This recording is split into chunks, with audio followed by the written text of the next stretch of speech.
most of my spaces are a bit of a mess.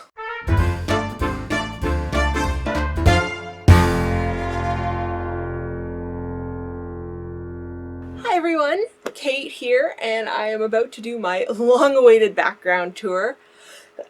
I'm still sick, so if my voice is a little off, apologies.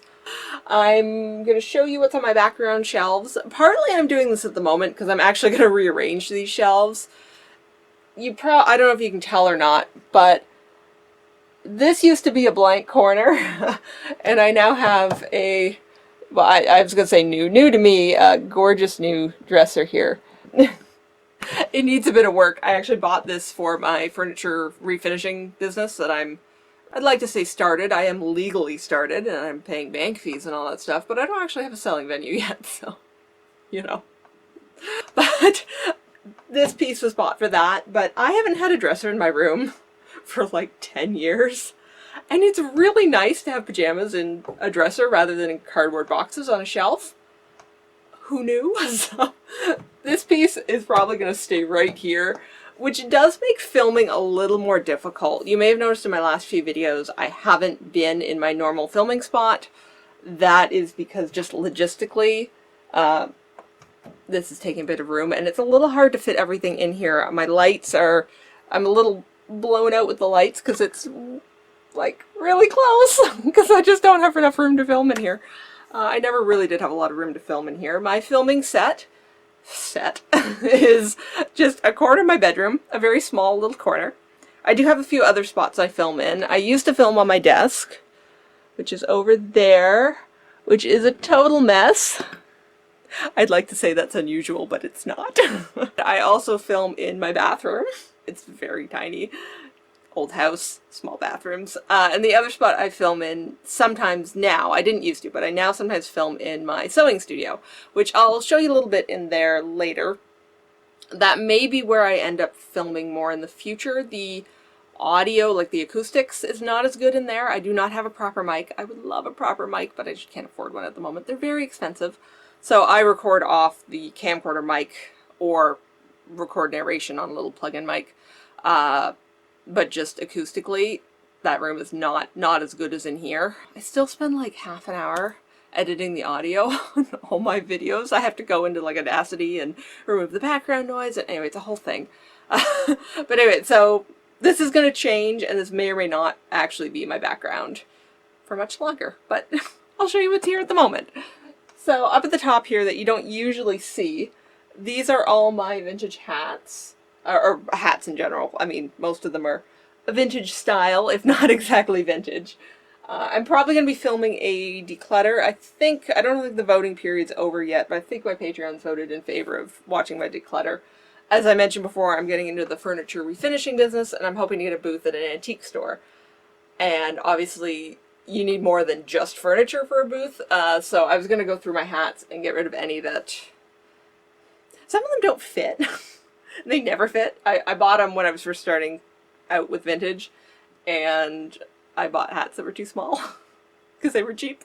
So those might end up in my antiques booth. So I have to go through and declutter and just take anything out of here that I don't think I'm going to wear and put it in with my business inventory. This thing doesn't normally hang here. I usually remove it before my videos start. This is just a weaving that I did a while ago. I was experimenting. I'm not really big on some of the modern loom stuff, but I thought I'd have an experiment with some of this fiber that I had left over. It kind of looks like a Stargate. I normally don't like these sort of 1970s wall hangings, but I kind of like this one. So I'll just toss this out of the way for now.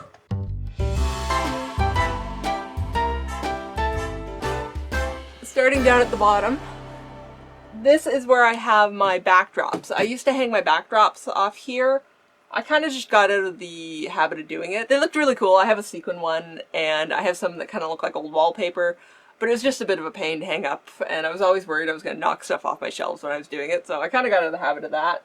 And then I just had some books down here. I have a lot of books. These are not all my books. This is not even like half my books. These are just some of my books. I have some of my textbooks here. There's more backgrounds in the back here, which I can't really access anymore, which is part of the reason I have to redo these shelves.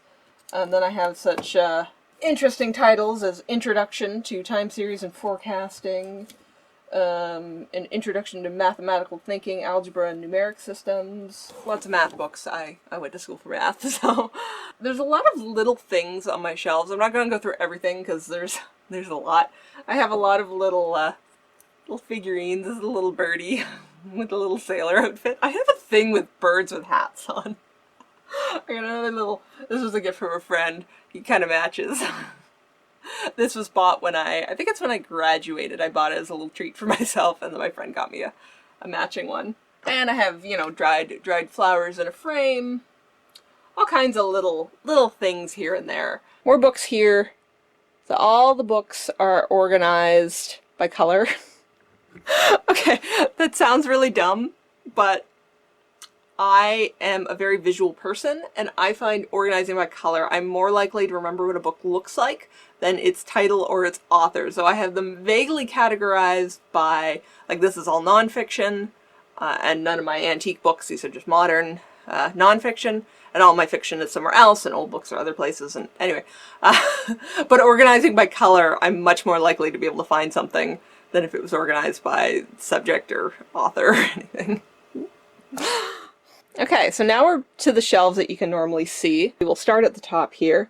So I got my my cow creamer. I'm a big Wodehouse fan, so that's why I have a vintage cow creamer. It's not silver, but you know. And then an antique hat. This I'd like to put up on my shelf or put it in a box or something. It's a beautiful little Victorian hat. I took that out of the way for a second just so we can see in the back. And then we have a little moth trap back there. We got my kid curlers in the back corner there. I used those in a video not that long ago. That's just junk. I don't know why that's sitting there. And then just some more books that were overflow from down below.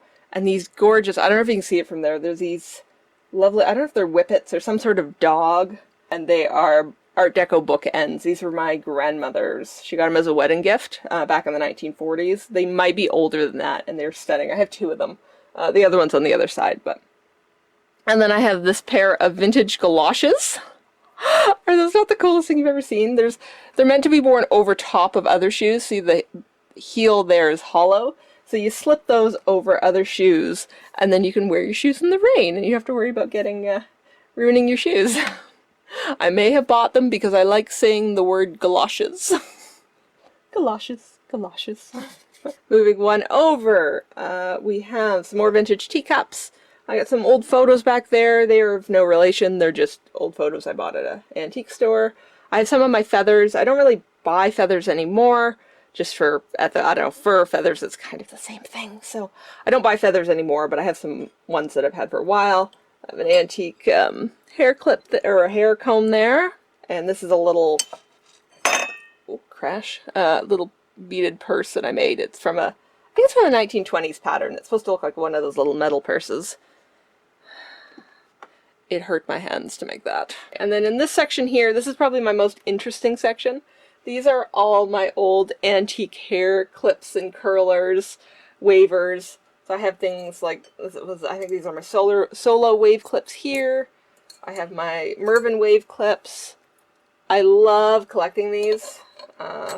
These are my favorite back here. We have all kinds of different antique curling irons and wave irons here. And then the back is just a printout in a vintage frame of sort of a catalog page of old curling devices. They're actually really effective, these clips, for getting sort of that period Marcel wave look with a lot less effort than doing it with a curling iron. The only reason I don't use them in my videos is because it sort of feels unfair because they're very expensive nowadays. I can't actually afford to collect them anymore. They used to be cheaper just a few years ago, but now they're easily $25, $30 more per clip, and you need, if you're going to do a full head, you need at least 6. You can kind of get away with using 3, but it's not ideal. So it doesn't seem fair to use them in a video because nobody else would be able to replicate the hairstyles. So. And then over here we have the other antique bookend right there. That's just a Art Deco book. I don't know, it just kind of looked cool there, but it is just like a coffee table book. Got more antique teacups here. This one's actually not an antique, it's a replica. And then a little unicorn thing that I've had since I was a kid. Some dried leaves, because I pick stuff up off the ground and put it in my room. Same with the little piece of driftwood. I don't know if there's anything else hiding. Oh, yeah, there's something hiding over here. Let me just move this. These are really cool. These are a whole bunch of old straight razors in their original boxes, and I just got those from my grandmother. She was looking for a can opener one day and found her grandfather, or her father's, I think it was her father's, my great-grandfather's old straight razors. I haven't dated them or anything yet, but I have about 4 or 5 of them, most in the original boxes. So I thought that was really cool. No intention of ever using them, but, you know, neat to have. And then let's move down a level. Okay, so these I've used in a few videos. I think I recommended them in that video I filmed about books in the 1970s, which is not my favorite video. But anyway, my old catalog reprints are here, more books. These are sort of generally history themed, kind of. My little painted bee, he's a new purchase. He was from a little local artist. She had more sort of technically better ones, but I just like the little bee. And then my little orange cat, he's like, that was a gift. He's like a little orange. And then a little decoration from a store that I used to love that went out of business. Next section, we have green books. Well, green and blue. The mathematics book there is a New York Times book of mathematics is blue, so green and blue. And a little, this is from my previous cat that I had before Aggie. When she was alive, I was getting into needle felting for a while, so I took some of her fur and I made a little cat out of it. Another antique teacup. That one was a gift, I think, and then some ladies' sport jewelry antique back there. This thing right there, that is actually an old nail, an old square head nail that we found in our backyard, and it ended up on my shelf, as things do. A little cat figurine, that's just from the thrift store, that's not that exciting. Purple and pink books here. As I said, are organized by color. I have a little painted egg. It's painted from the inside. That was a gift from my grandmother. She traveled a lot, and that was something she picked up on one of her travels. And then some just other little figurines. There's a teapot that you can't really see hiding back there. Another teacup here. And then back in this corner here, that again you can't see because the dresser is right here.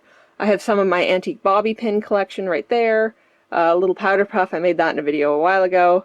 And this is kind of orangey brown books. And some more teapots.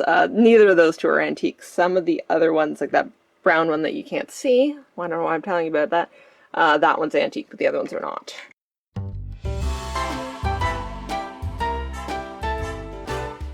Okay, I didn't bring my camera lights in here, so it's a little dark. But this is the other space I film my videos in.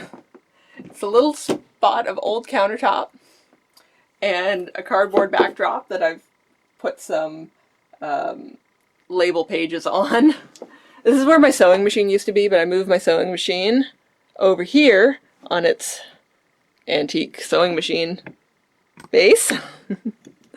And this is where I film. I partly moved filming here for my beauty products because this counter is easier to clean, and when I was filming at my desk, it was a bit of an issue. So this is all the background is. It's a piece of cardboard and an old countertop. Okay, and the other end of the room that I've been filming at, so we have, I know, this room's an absolute mess. I'm totally redoing it, so things are just everywhere because I don't have homes yet. But there's my filming area over there. It's a cushion. There we go. There's my filming area on that side of the room.